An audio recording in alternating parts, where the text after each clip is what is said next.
So there are a few sort of how it's sort of the end of not the calendar year, but we sort of have two systems of counting, one can say.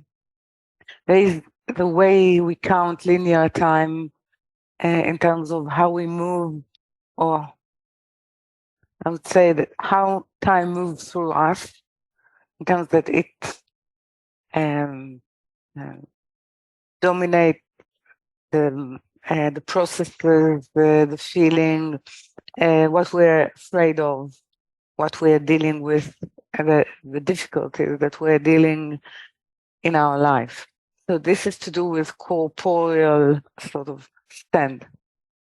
And then when you enter the work, meaning you enter truly the study with a purpose.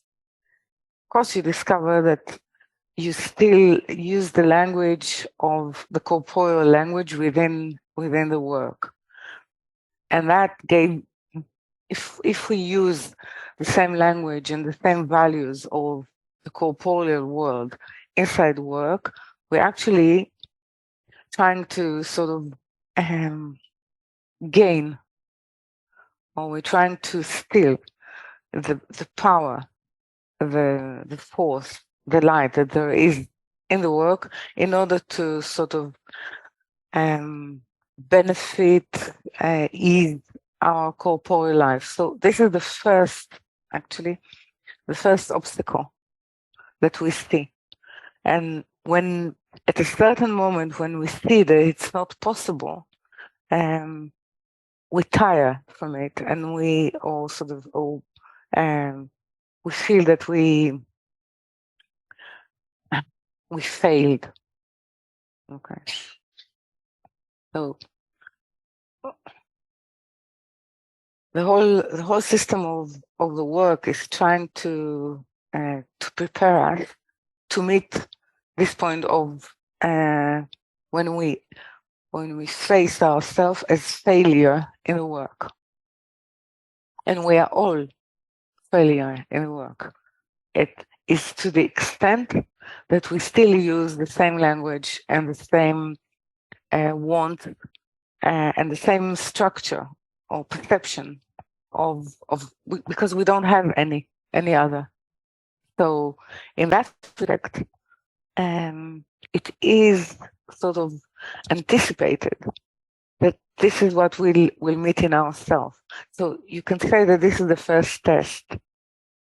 And when we tire, and when we sort of lose hope that something truly will change, this is the first appearance of Amalek, you can say, okay, inside the work. So it's now you have to evaluate what actually is more important to you.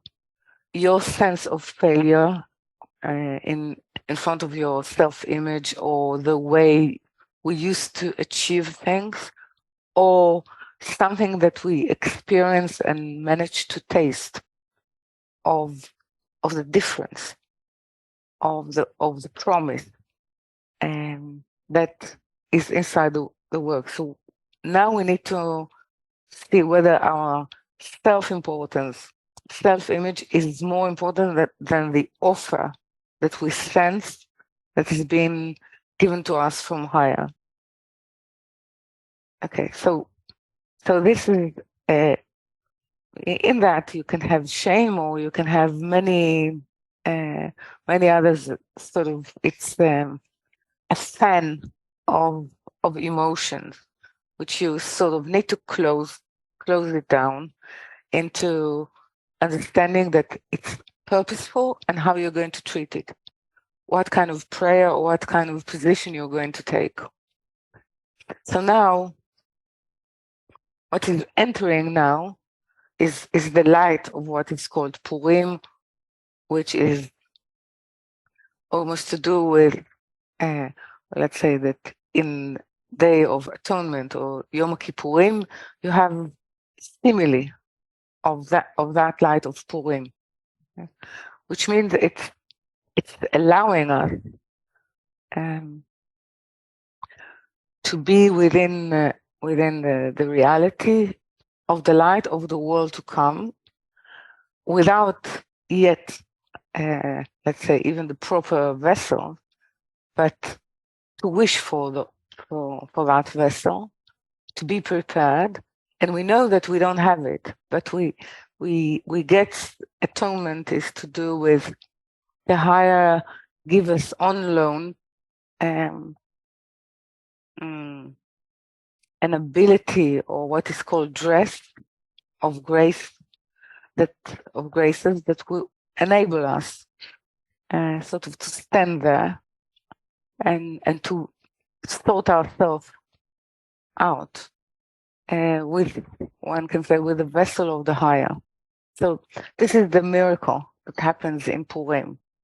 But in order for that miracle to happen, we need to stand in the position of knowing that it is important for us. We need it, and what in us stands in the way of it. Is it clear? So shame or being occupied with outer drama or not understanding how it's all part of the work, this is actually and this is the requirement, and I'm going to say the possibilities of the time. This is what I'm speaking about. This is Amalek. So it's a sort of interference and a separating power that we can discern the presence of it only when we treat our work seriously and we deem it to be important. Then it gets a name. Yeah? And the name of it is actually being given to the condition is that when we feel weak in relation to our faith, to our belief, and to the purpose of the work. Okay? It appears then, so it gets the name. So we need to sort out from that what is lacking in us. It has to do sometimes even with courage. It has to do with honesty. It has to do with valor, with an ability to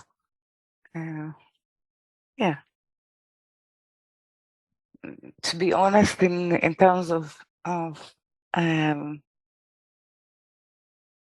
wishing to be, let's say, the pedestal for something else.